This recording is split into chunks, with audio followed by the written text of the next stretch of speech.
exclusively on Secular Media Network. This is the Gaytheist Manifesto.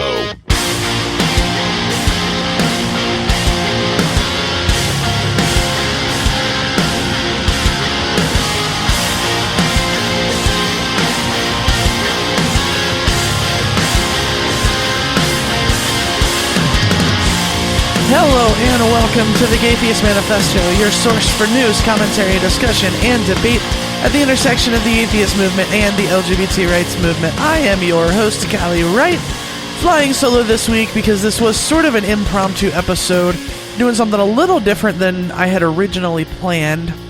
The original plan for this episode this week was to do a recording of the talk that I've been giving at my tour stops.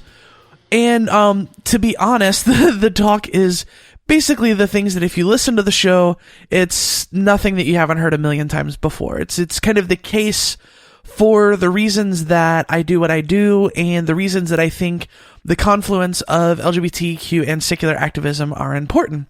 And that audio may make its way into the podcast feed at some point. I tell a lot of stories, maybe a couple of things that may be new to folks who listen to the show, but I think this week the conversation that we're going to have is a little more important than that. So, a few weeks ago, there was a Donald Trump rally in Cincinnati, where I live. And my initial thought was, boy, would it be awesome if I could go undercover and pretend that I was doing this new alt-right podcast and, you know, trying to get the perspectives of quote-unquote real Americans and sort of going undercover to sort of get an inside picture of what goes on in these places. And obviously I was under no illusions that I was going to find out anything new about, you know, things that are said at places like that and things that go on there. But the point that I was hoping to make was that these people exist and they're not going away and their views aren't going to change if hopefully Donald Trump loses the presidency.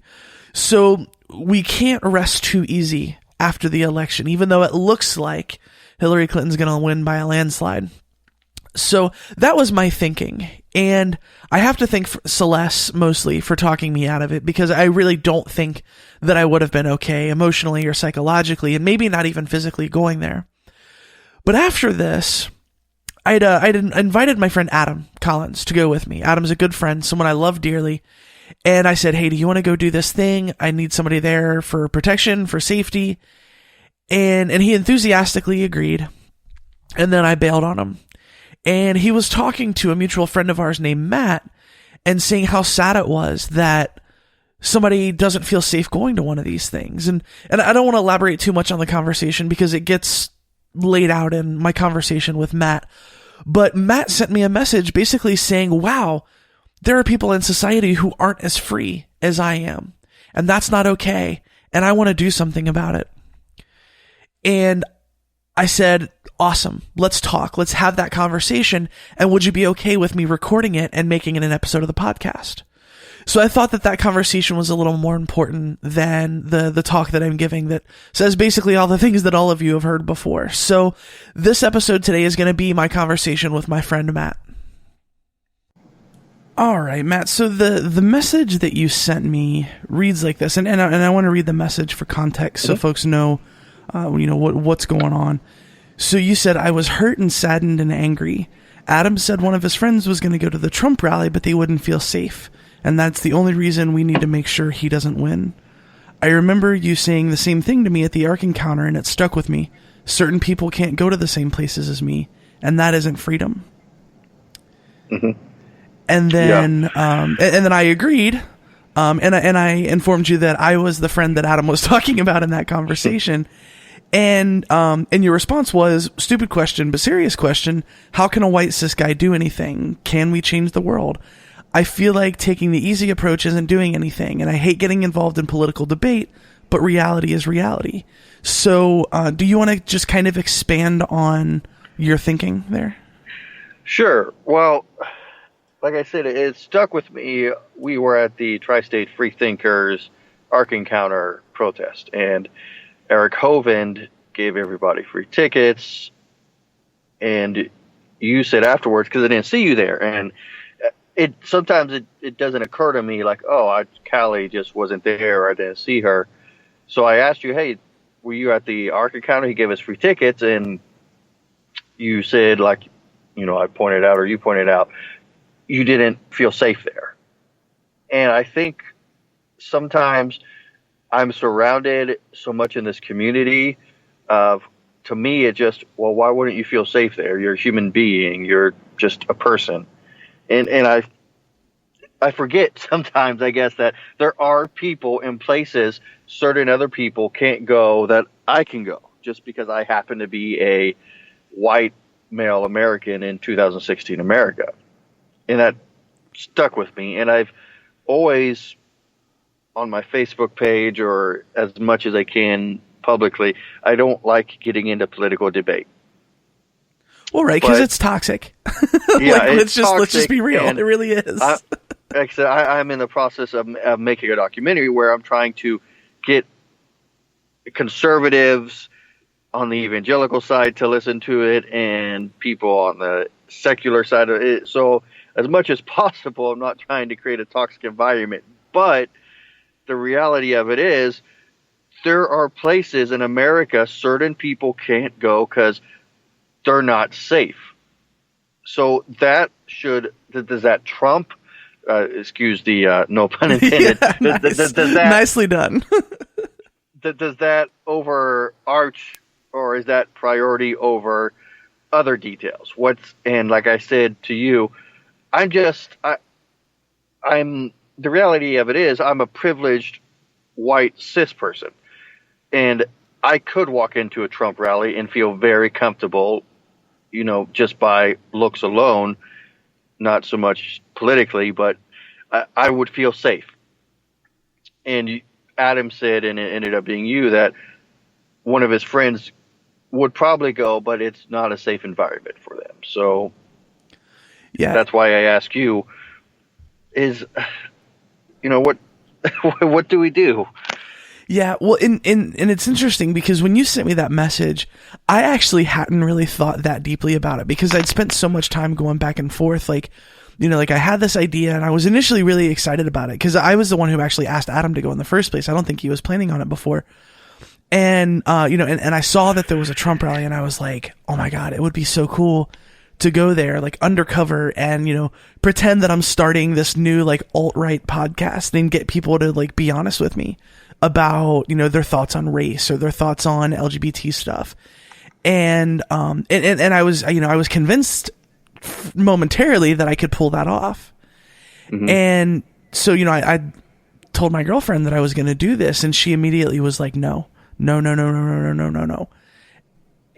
at first, like, in all honesty, I thought, like, well, she's just being overly worried because, and this is not me, like, talking crap or anything. Celeste will tell you that she's a worrier. And so, like, I kind of dismissed it a little bit because of that. But, I started thinking, because of some of the things that she said, and, like, just on a few different levels. The level of vitriol that would be present in the room towards things that I care about and people that I care about. So, like, on one level, it's, emotionally unsafe. That, and, the idea of trying to go undercover and present myself as male and being addressed as male, this entire thing that I've spent the last 3 or 4 years of my life trying to get away from, sort of stepping back into that role. I think I probably was underestimating the harm that would do to my emotional well-being. So, so definitely, like, from an emotional and psychological perspective, definitely not safe. But, then I started to realistically think about, like, well, you know what, like, my eyebrows are done, my nails are manicured, I can't undo those things. And, like, if I'm looking at it objectively, I have a pretty feminine shape to my face now. Like, I'm honestly not sure that I could pull off going undercover. And if someone figured out who I was, they released that video where, Trump was talking about, quote unquote, the good old days. And, they had, the comparison of, the civil rights movement of the 60s, and they were showing, police, beating the crap out of people and spraying people with water hoses, and then cutting that in with footage from his rallies where there's people just being punched in the face and kicked and hit and screamed at, and people are spitting in their faces and that kind of stuff. And I thought to myself, like, there's a realistic chance that could happen to me. And I doubt very seriously that I would die. You know, I don't necessarily think that my life was in danger or anything like that. But like, I think there was a greater than reasonable chance that I would experience physical violence, and, you know, not just the emotional side of things. And I was so busy wrapping myself up in that dynamic and figuring out, like, gosh, could I pull this off? Could I not pull this off? You know, what may happen? Do I, you know, surreptitiously record conversations and not talk to anybody? You know, just going through all these different permutations of this situation in my head. And it actually took your message to crystallize that for me. And I'm like, wow, okay, so it's 2016. There's a presidential election. In theory, these rallies are supposed to be things that help people decide who to vote for, right? And I mean, at this point in the election, I think it's kind of ridiculous if you haven't decided who you're going to vote for at this point. And this rally was literally just a week ago. So I would say we had well crossed that threshold at this point. But in theory, these are the things that are supposed to be the candidate making their case to an audience in a state, in Ohio, by the way, which is like the battleground state. And I don't feel physically safe to go there. So I don't feel safe to participate in a normal part of our political discourse. Let me just, because I know some people I know are going to listen to this, and I have some conservative people who listen to interviews I do and stuff. So let me ask a question I know they're going to ask you. I'm just curious. What would you say to students? Well, Trump brought up LGBT rights during his RNC speech, and maybe you're just overreacting. I'm just curious. I'm playing devil's advocate here. Just curious how you would respond to that. And the thing is, so I actually have two responses to that. The first being that since then, Trump has promised to roll back my rights. And then that's one of the problems, right? Is he speaks out of two sides of his mouth all the time. And I forget exactly, it's like a First Amendment Defense Act or something silly like that. Where one of the explicit purposes is reversing the marriage equality decision. And he committed to making that a priority. So he's definitely not for me in any way, shape, or form. And then aside from that, it's in that environment, it's not even necessarily about Donald Trump and what he thinks. It's about the kind of people that go to those rallies and the kind of people who get really, really worked up over those kinds of things. And I think those people are unequivocally, the majority are very anti-LGBT. So yeah, I think that would be my two responses to that. Yeah, and I that's kind of where I'm at. It's not so much about the politics or about Donald Trump. It's the environment at those rallies, the people who go there. It's regardless of what, you know, if it's a Republican or political rally, it's that environment where, like you said, certain people aren't safe there. I mean, if I was a dark-skinned Muslim and I had a wife for religious reasons, had to wear or chose to wear a hijab, they couldn't dress like they want to dress. And that's not America. They would have, like you said, the people would have to act differently than who they are. That's just not, and that's more important to me than, you know, is it Donald Trump or Jill Stein or whoever speaking? It's that environment. And yeah, well, and that's the thing, though, and I think this is the realization that you're having, is that is America, you know, to a large degree. I mean, I don't feel like incredibly unsafe and under threat every time I walk out the door, but it's in the back of my mind literally everywhere I go in public, especially when I'm with my girlfriend, because I'm a very affectionate person. I like to, you know, give her a kiss on the cheek or hold her hand or, you know, run my fingers through her hair, like all those really sort of small affectionate gestures that partners often do for each other. And it's impossible for me to do that in public without giving at least a little bit of thought to who might be watching. Because off the top of my head, I can think of maybe 3 or 4 trans friends of mine who haven't experienced some sort of harassment or physical violence when people, you know, figured out who they were in public, or, you know, queer people who were being affectionate with their partners. And so, like, I mean, I think that's part of the problem is that, to a large extent, this is America. I'm doing a tour through the South right now, each weekend, doing a speaking tour. And that's a calculation that I have to make when I'm driving. And I don't want to, like, unfairly single out the South. 'Cause I mean, I think the South's reputation for being sort of like backwards and anti-LGBT is not entirely undeserved, but I think it is a little exaggerated. I don't know that the average everyday person is any more intolerant in the South than in the North. But I mean, anytime I'm in these rural areas and, I'm in the gas station by myself and somebody's already watching me because they think there's something suspicious about the way that I look. Maybe I'm not exactly who I'm presenting myself to be. Like, I'm automatically under that scrutiny. So I'm like, well, I'm going to go ahead and walk into the women's bathroom. I guess we'll see what happens. I can't afford to not think about those things. Yeah. And that's the fact that we're debating about which restroom people want to use you're right. That is America. But that shouldn't be America. Right. So when I say it is, and that's unfortunate. And we kind of ignore that. Like I said, white privileged males, and I'm not all big on male privilege or want to preach about white privilege that, oh, I have white privilege guilt, but it's a reality of it. I grew up in a majority demographic. I can't relate to certain, demographics. I can't, the reality of it is I can't relate to what you feel like when you go outside or you're at a gas station, off the interstate in the middle of nowhere and you have to use the restroom and people are looking at you. That's just something, it doesn't occur to me. So I don't know. So that's why I ask you, as someone in that environment, what should someone like me do besides just talk about it? Because there's a lot of talking about it, but sometimes it's an echo chamber, especially in social media. It is, and that's the problem, right? Because a lot of times, I mean, for me as a person who's in the middle of this kind of stuff, sometimes it's hard for me to engage on social media about it because to a lot of people, this is sort of an academic debate over ideas, and people in the debate aren't experiencing the practical reality of the debate. So they can afford to be emotionally detached from it. And I can't.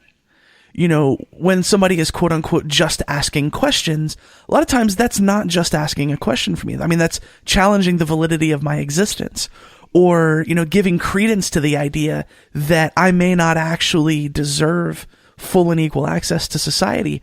And it's a balancing act that I have to that I have to sort of work with because a lot of times people in these conversations, I'm very big on sort of humanizing the opposition, because a lot of times people are asking these questions because they genuinely don't know. The trans stuff, queer stuff, this is not taught in schools. It's not taught in sex ed, which it should be. But a lot of times when people ask these questions, they're asking out of genuine, innocent ignorance, and there's nothing malicious about it.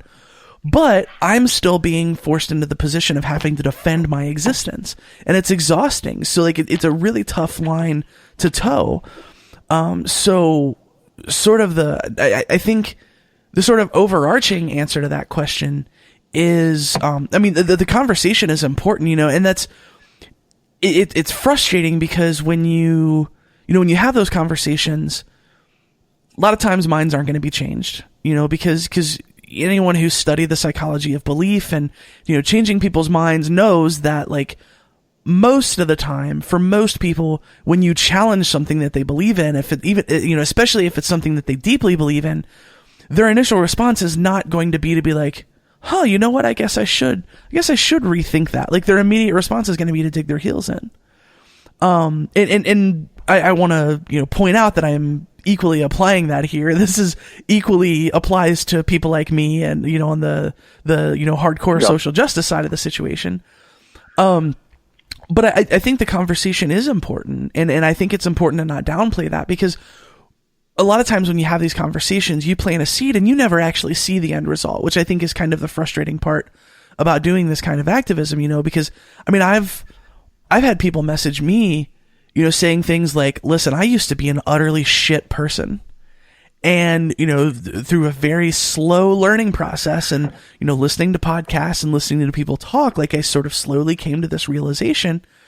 And I think most people are probably not in the, like, I used to be a terrible person and now I'm a good person category. I think a lot of times it's I may be a person in some, who's in some way privileged, and I never had to care about this, and it took me learning about it to care. And I think that's far more common. And I think that's totally valid. I mean, that still applies, even as a trans person, as a white person, that applies to me when we're talking about racial justice and white privilege and that kind of stuff. So I think the conversation is important. And I think how we go about the conversation is important. I think, what happens a lot of times is that we are very, very quick to insert our thoughts into the conversation because, that's the natural inclination, right? Mm-hmm. But I think what we have to do, when we're in the relative position of privilege, and this is me, when I'm talking about issues of race or when I'm talking about issues of economic justice, I'm a pretty solidly middle-class person. I'm not living in poverty by any real definition. So these are conversations that I have as the relative person of privilege too. And I think the most important thing that we can do is be listening to the people who are not in the position of privilege and echoing their voices. And this is the tough part. And this is something that I don't claim to have had great success with. I feel like I've gotten a little better about it, but I haven't had great success with it. And it's letting go of the impulse to think that your opinion is the most important one. Because, as a white person, when we're talking about issues of racial justice, my opinion is not the most important one. The most important opinion is of the people who have the most at stake in the conversation. And then what you have to do is learn from those people and listen to those voices. And then when you enter the conversation with other people who are on that same relative level of privilege you're echoing those people's voices, but you're actually you're sort of weaponizing your privilege for good. Because the sad thing is, if I wade myself into a conversation with a whole bunch of cis people about the trans bathroom stuff, frankly, a lot of times in that situation, my voice does not matter as much as yours does. Because they see me as, well, of course I'm arguing for this because I'm the deviant pervert who wants to spy on women in restrooms, right? But if you enter the conversation as a cis person, your voice most times is going to carry more weight. So people are more likely to listen to you than they are to me. And it sucks to realize that. I was really frustrated when I realized that was the case, and not just with trans stuff, but with other things as well, that like, wow, here is a black person talking about all of the awful encounters they've had with police. Nobody's listening to them. But when I step into the conversation, all of a sudden people are listening to me. Like, that's not how shit is supposed to work. But that's, yeah. And that's the awful thing is, like, there's some really, really shitty realities that we have to come to grips with before we can move forward. And, it's sort of the idea of, sort of working with the flow of the river instead of trying to dam the river, if that makes sense, and trying to divert its course maybe a little bit instead of trying to stop it altogether. Like, maybe that's a bad metaphor, but that was just kind of the first thing that I thought of. No, I think that's a reality that is unfortunate. Like you said, that someone, like you mentioned, race, black people talking about how issues they have with police, or even if there's blatant evidence of them being mistreated, society doesn't take it serious until a white person interjects, and that's, man, that's unfortunate that that's the reality we're living in. And like you said, we've got to, that's not the envision I have of, for my 7-year-old son to grow up in an America like that. That just because you happen to be born a white male, that you have just a privilege just because of that, and you're taken more seriously on certain issues. And like you said, with cis males with questions about LGBT rights, why should my opinion matter more? If anything, it should matter less, because I'm not in the mix. I don't have these issues, and I'm seeing it through a lens that obviously I can't see everything you see, but for some reason, like you said, it seems like people's opinions matter more if they happen to be a white straight male. And again, I'm not a big social justice warrior by no means, and I'm not trying to go down that path, but man, it's different when it's people you know and people you care about. Mm-hmm. That's I know you personally. I care about you, and when I see, not so much, I see you're hurting, but you can't do the things I can do just because, you're you. And that really bothers me. This isn't 1950s segregation. This is equality. We're supposed to be the land of equality, and we're not. And that sucks. Yeah, I think it's frustrating because, what it comes down to is that the people on the other side of the argument don't take me seriously because they see every argument that I make as self-serving. You're biased, or exactly. You just have an agenda, the LGBT agenda, whatever that means. I was talking to a pastor about a month ago, and for some reason we got on that subject, and he said the LGBT agenda, and I asked him what that meant, and he really didn't. He just said, well, that's a great question to ask, by the way. Yeah. He said their agenda. I'm like, well, what is they're just people. They just want to be, their agenda is I want to be happy and live my life happily. He's like, oh no, their agenda is to force everybody to, be like them. I'm like, really? I have a lot of gay friends, and no one has tried to force me to be gay. Or, I have a lot of, like you, and you've never, you've never had an agenda with me to, one day he's going to be trans, or secretly having meetings. Matt, you would look so cute in this dress. But that's a reality that people think, and, some, I don't want to just say, the religious right, and get in trouble here, but it's an issue on that side of, the demographic there, that they honestly think there's an agenda. But you guys must be doing a really bad job at your agenda. It's crazy, and it's funny, but it's not funny because it's serious, and they take this mindset of there being an agenda to the ballot box, or to create an environment of anger and hostility you got to break through that. I don't know. I'm going on a tangent here. No, you're totally right, and that's because I think that's an important component of the debate, right? Because so many people, you hear, especially in the marriage equality fight, and obviously in the bathroom debate too. You hear people say like, well, I have gay friends. I don't hate gay people. I love gay people, but ... if I express my opinion, all of a sudden I'm a bigot. And, and my response to that is always like, I don't begrudge you having any belief that you have. You don't have to like the fact that I'm gay. You don't have to like the fact that I'm trans. But the moment that you start exercising political power to deny me equal access to society, then I have a problem. And that's I think that's a debate even that happens inside the LGBT community. There are people who, and I get the impulse. I don't want it to come off like I'm, talking bad about these people. But there are people who like, God, I just want to live my life. Like, I don't want to be fighting and arguing all the time. And I understand that. Like, I'm not like, downing them or downing that impulse, because God knows I have it too. Where I was just like, I would just love to just sit on my couch and play video games for a couple of weeks and forget this arguing and this fighting, because it takes a toll. But there are people who will say things, like, well, you shouldn't, why are you so worried about what other people think?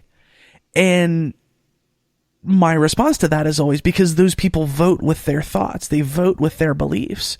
Because there are plenty of people who are conservative religious people, but will vote for secular ideals every time because they understand that there's a difference between their personal beliefs and how society should be run. And I have no issue with that. I mean, I shouldn't say I have no issue with that. I mean, obviously I wish that people would stop caring about, who I fall in love with or who I have sex with or what kind of clothes I wear or what hormones I take or what surgeries I get, but if they have a thought about that that's not entirely positive, but they don't take that to the ballot box, I have so much less of a problem with that.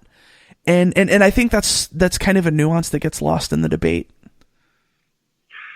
So what then do you think, because that brings us back to my initial question with you, besides yelling and screaming, so from your perspective, somebody like me, what could I do to make society better for you or for people I care about who don't happen to have the same privilege I have? Well, so, we talked about the conversation earlier, and I don't think that can be downplayed. Like, that's very important. That has to happen. It's obviously not enough, but I think that has to happen. And I don't just mean on social media. A lot of times I think people are afraid to speak up in social situations, like when you're actually hanging out around other people. And I get that, you don't want to ostracize yourself from your social circles. And, and this is a thing where I always say, like, just because you're the person of privilege in the conversation doesn't mean that you're immune to any like emotional, damage that these conversations can do, especially because you're talking about people that you love and people that you care about. And it can be really frustrating to have those arguments on their behalf. Even though you're the person of relative privilege, it doesn't mean that you're immune to some of the emotional fallout that can happen. So I would always say, in all situations, first and foremost, consider your emotional bandwidth and your capacity to have these arguments, because you might be surprised sometimes at how quickly that runs out.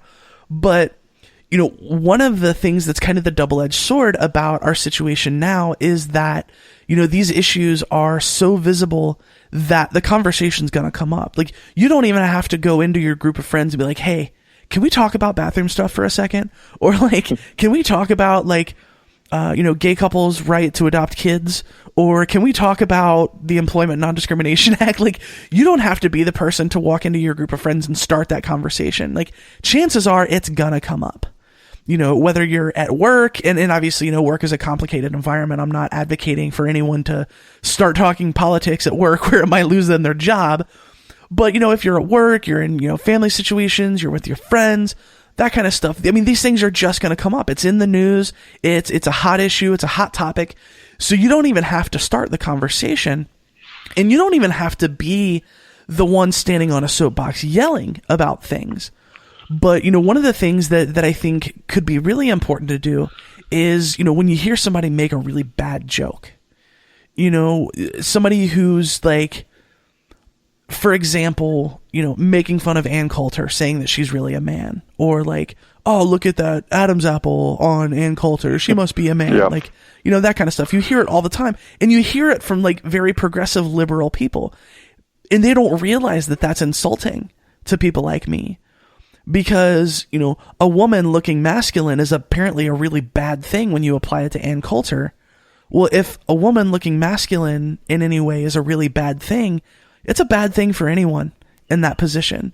Anyone who looks stereotypically masculine, and so speak up, and you don't have to yell at someone like, oh, that's awful, what the hell's wrong with you, you silly, piece of shit, blah, blah, blah. Like, it doesn't have to be that.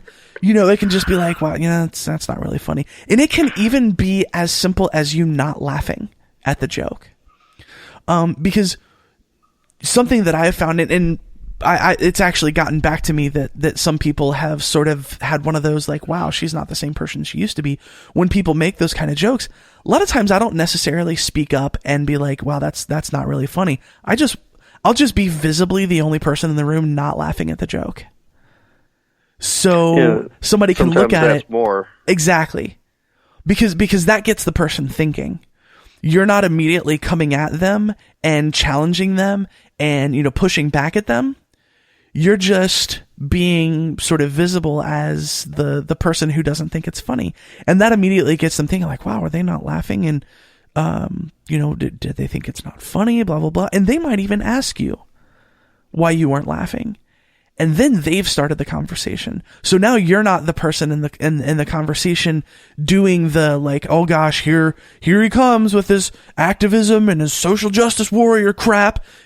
At that point, the other person has started the conversation and invited you to give your point of view. So they're going to be at least a little more open to the conversation. And other things like, and obviously you want to get people's permission to do this, and you have mine unequivocally because I'm as out as it can possibly be. But if the bathroom argument comes up, people start talking and people are asking questions, even if they're saying mean things, you can be like, I have a trans friend, and that's like, this is really just not how it is, and obviously you want to be careful about tokenizing, like, oh, I have my token trans. Like, you don't want to, you don't trans. Yeah, that's a joke we make often. But I think it's okay to sort of echo the things that you've heard from me about my life experience and the things that other people who are more public with their experiences have had, and talk about those things. And like, I have a friend who's been physically assaulted in bathrooms twice. That's important stuff for people to know. And I think a lot of times people don't know that. There are things that people don't think about in those conversations because they're immediately thinking, because first of all, obviously when the average person hears the word transgender, their default is white trans woman. Or to someone probably less enlightened, white man in a dress. Yeah, I was going to say. Right. A cross-dresser. Exactly. Exactly. They don't see the difference. Right. Exactly. So you can explain those things, and you can be like, no, like, I have a friend who's trans. That's not what it's about. And here's all the things that she's told me about her experience. And, there are, these other visible people, and here's what they've talked about as far as their experience goes. And you can bring up things that aren't likely to have been thought about. Like, for example, the idea of trans men in bathrooms. And this is a thing that you want to be really careful how you word it, because you can end up validating the fear of men in women's restrooms, or vice versa. But like, just type the phrase transgender bodybuilder into Google, and you will see all sorts of like super ripped trans men with like legit pecs, a 6-pack, huge biceps, and, just like the toughest looking people. And you're like, okay, so this person should use the women's room. Yeah. And I've had so many conversations with people where they're like, whoa. And now the conversation has to go further than that, because if you just leave it there, again, you've then validated the fear of the wrong person in the bathroom, and that's a bad thing to do in general. But the thing that's hard to do in these situations sometimes is you have to meet people where they are, or at least move a little bit toward where they are. I really do believe in the idea that you should be able to make your opponent's argument better than they can before you argue against them. And I think in order to do that, we have to, we have to at least understand where the other person is coming from. Obviously, we don't have to agree. We don't have to have sympathy for their reasoning, but we do have to try to understand it, because I think it does us a disservice to paint these people as monolithically evil, as monolithically bad people. And I think you're probably not a person who's in danger of giving into that thinking. Yeah. But I think it's important because when you're in the thick of it, when you're in the thick of these conversations and you're feeling really frustrated, it's really easy to go there.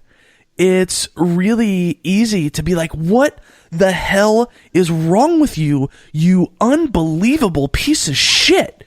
And it's, and you can start out the conversation not thinking that way. You can start out the conversation thinking like, okay, this is a person who has bad ideas and wrong ideas, and I'm going to enter the conversation, and challenge and ask questions and try and talk with this person because I know they're better than this.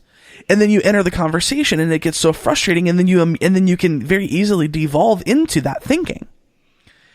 And so I think it's important to sort of step back sometimes. And, when it gets to that point, maybe the better option is to just disengage, because no work is being done there, if that makes sense. Yeah, I have yet to meet somebody who intentionally thinks what they're doing is evil and sinister. They all think, I hear conservative evangelicals all the time saying, well, I love gay people, and what I'm doing is to help them. And they probably honestly think that. They honestly think David Smalley had that guy on his show, and people were tearing him up that, well, he's full of crap. He's saying he loves gay people, but the guy's name escapes me. But in essence, he was saying the reason I'm against, giving marriage equality or, allowing even the legalization of homosexual lifestyles is because I love them, because he compared it to letting a child smoke cigarettes. And he honestly probably believed that. To him, he's not a bigot. But the reality of it is he's infringing upon other people's rights, and he's wrong.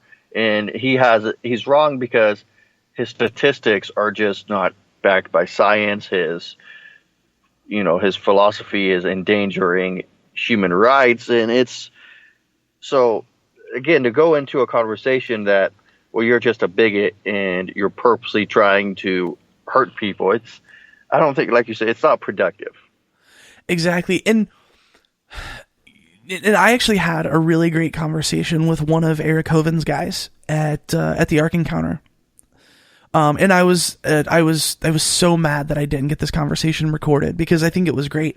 I think we actually reached a certain level of understanding.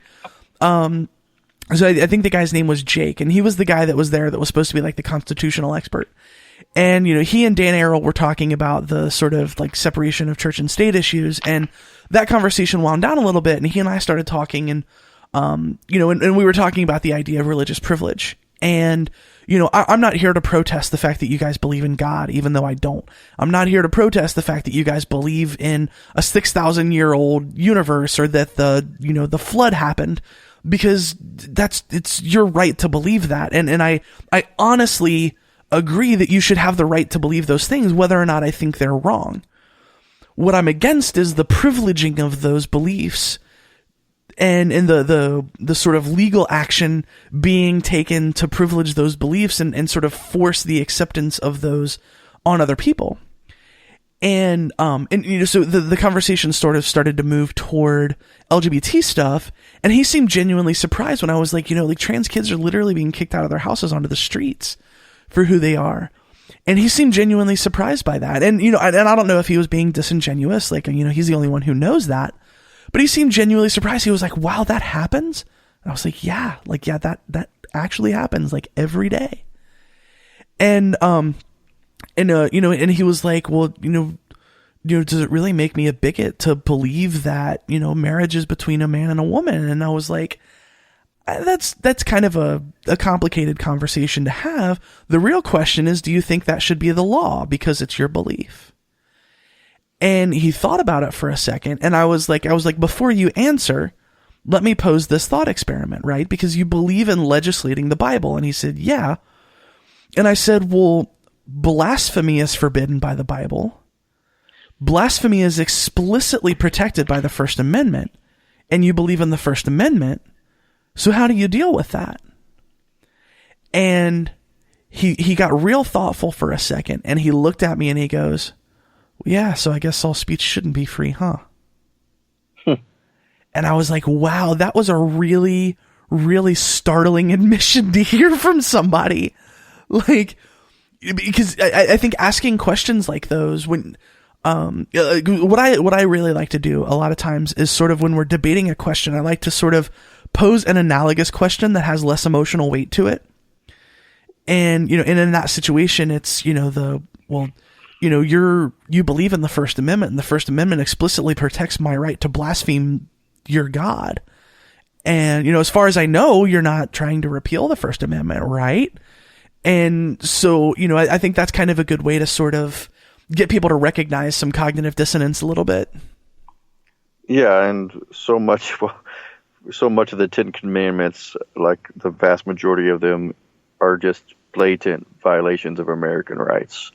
So it's like you said, and the fact he said not all speech should be free. Then it brings him down to, like you said, a non-emotional, and he starts thinking that if I follow this logic and this thought process through, that's the conclusion it comes to. And that's a very uncomfortable conclusion to the vast majority of Americans, regardless of your religious beliefs. Right. So, I can hope at least that question stuck with him a little bit. I don't believe for, any amount of time that's automatically going to turn him into a queer and trans activist or, change his positions or anything like that. But, I feel pretty confident in at least saying that hopefully a seed was planted, if that makes sense. Yeah, I don't know this guy in general, but, I got to talk to a lot of people who work for Answers in Genesis, and Hovind doesn't, and I got to talk to Hovind too, but they're okay with that. That they're okay with legislating their religious beliefs above American rights.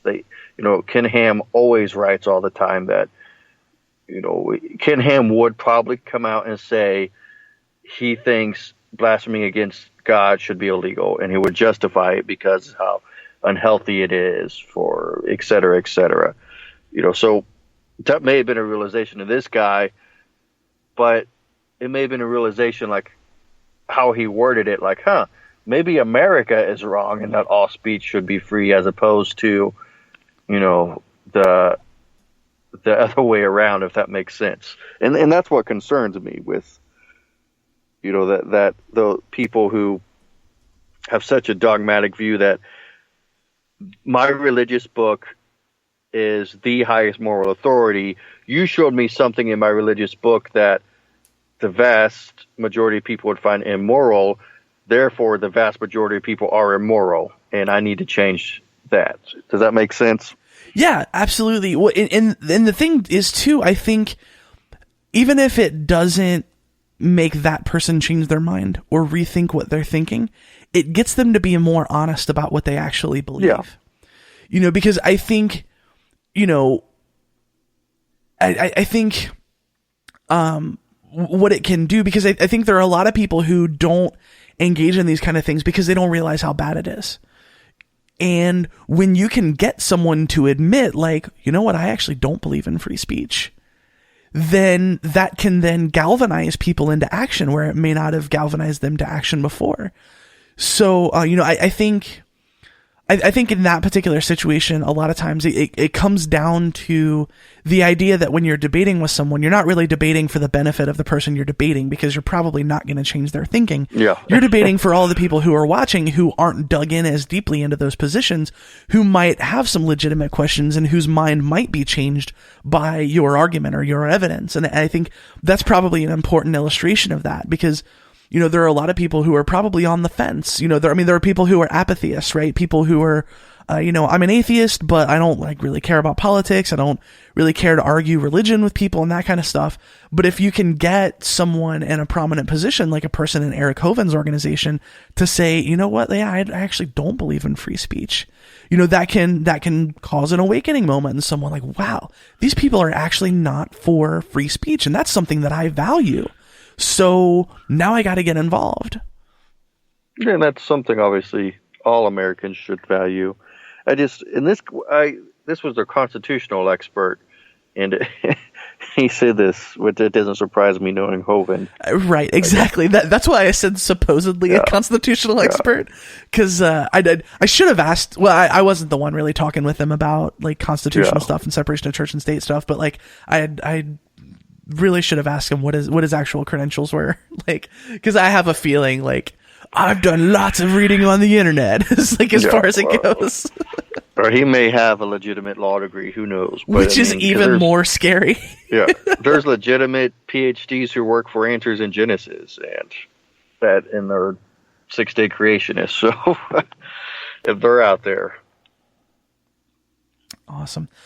Well, we're coming up on time here. Were there any other questions or anything? I know that sort of the central question is like, how do I use my privilege to help? And, I think we've done a lot of good covering of that. Were there any sort of questions or other things that you wanted to explore? No, I mean, you keep, how do I word this without, I don't like the word. Before you interrupt, let me finish the whole sentence, because if you take me out of context, it's going to sound bad. I don't like the word trans. And the reason I say that is because I don't look at you as a different person or a different woman. To me, you're not trans. You're just a woman living your life that I care about. So does that make sense? Is that wrong? That I don't view you as trans. I view you as Callie. I view you as, a young lady going about your life trying to make a difference. That's it. Just, should I single people out like, oh, Callie is trans? Or should I just say, does that make sense what I'm getting at? Yeah. Well, and this is a complicated question to navigate, because we don't want to reduce people to their identities, right? I'm not trans and nothing else. But that sort of it doesn't hit it head on, but it sort of flirts with the idea of like being colorblind or being gender blind. And I don't think where we are in society we can afford that, because so much of my life is colored by the fact that I'm trans, and so much of the way that I navigate the world is colored by the fact that I'm trans. So it's an integral component of my life, and not necessarily because I want it to be, but because it necessarily is. When I seek medical care, or when I'm at a job and people start asking me questions, and conversations about childhood come up and those kinds of things. Like, it's something that I can't avoid. It's something that I don't have the luxury to leave behind and pretend doesn't exist. So I think because when I'm in like social situations, I tend to do the same thing. I don't think of my black friends as my black friends. They're just my friends. And I don't think of my trans friends as my trans friends. They're just men, women, and non-binary folks that I'm friends with and that I enjoy being around. But we can't forget the context that we live in. And, the ways in which those things color the way that we navigate society. So I think maybe it's a situational thing.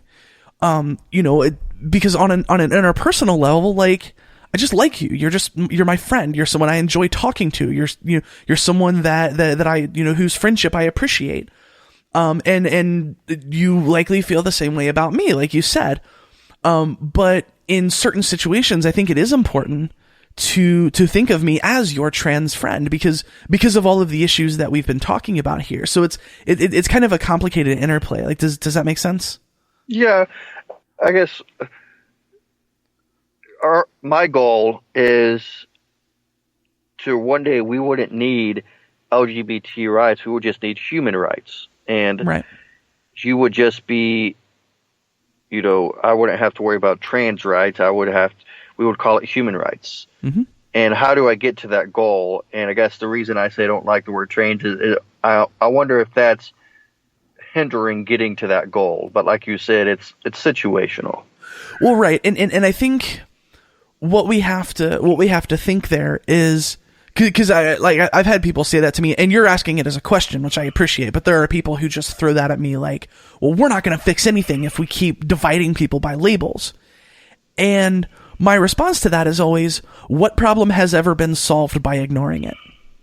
Yeah. You know what I mean? Like, my problems in life, many of them anyways, are specifically because I'm transgender.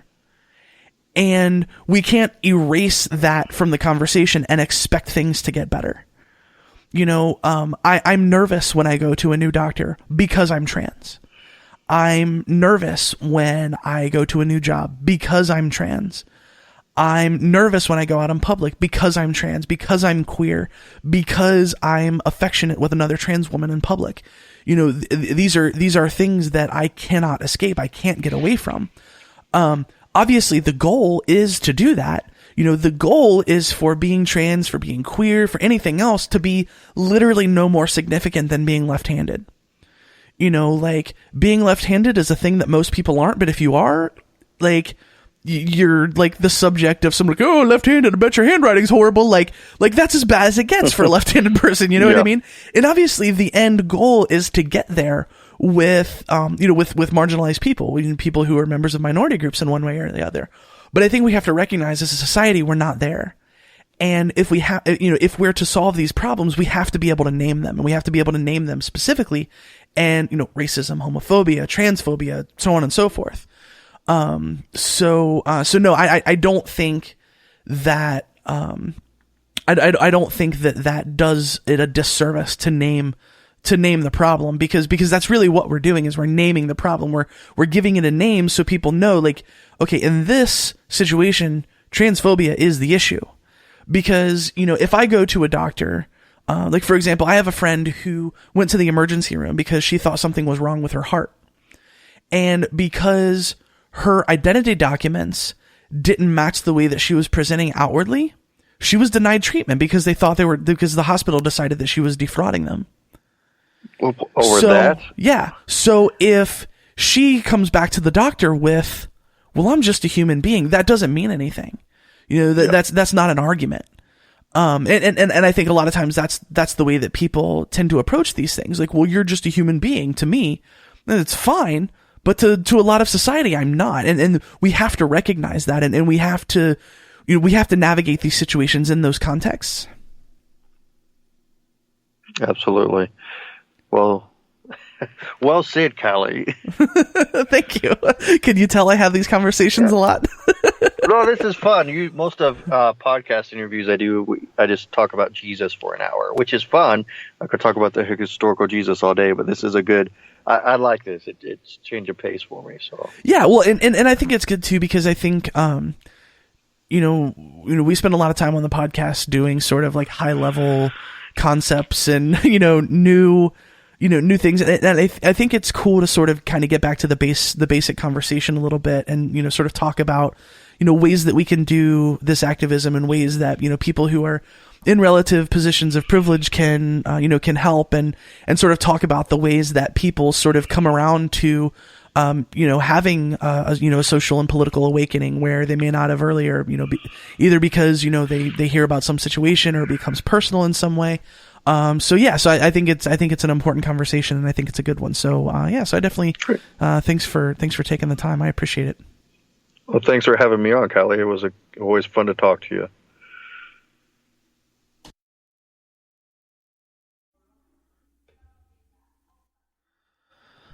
And that, my friends, is going to do it for this episode of the Gaytheist Manifesto on Secular Media Network. Definitely, again, want to thank Matt for being upfront and honest in the conversation, and for wanting to have the conversation in the first place. I forgot to give him the chance to plug his show when we were talking, because it was more of a conversation than, a podcast interview kind of thing. So Matt hosts a show that is all about the exploration of the historical Jesus, and whether or not historical Jesus was a thing. The show is called Who Do They Say That I Am? And you can check it out at whowasjesusshow.com. If scholarly stuff is your thing, it's definitely a great show. I love what they're doing. It's cool stuff. So definitely check it out if that sounds interesting to you. You can find our show on Facebook at facebook.com/The Gaytheist Manifesto. You can email us at thegaytheistmanifesto@gmail.com. I'm on Twitter at GaytheistCallie. You can find the show on Twitter at The Gaytheist, and trust me, I'm as bummed as you are that there's no RA outro this week. So definitely stay tuned for next week's. As of recording this, we've already recorded next week's episode, and it's awesome. So stay tuned. Suspense and cliffhangers and all that.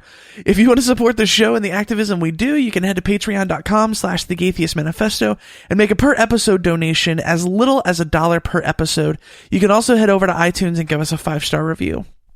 Before we go, I want you to know that if you're lost, you're hurting, you're scared, if you feel like no one cares and no one understands, you need to know that there's a community out here that loves you, cares for you, knows that you're capable of amazing things, and that you are worthy of love. If you're struggling, please don't be afraid to reach out. Until next time, friends, this is The Gaytheist Manifesto.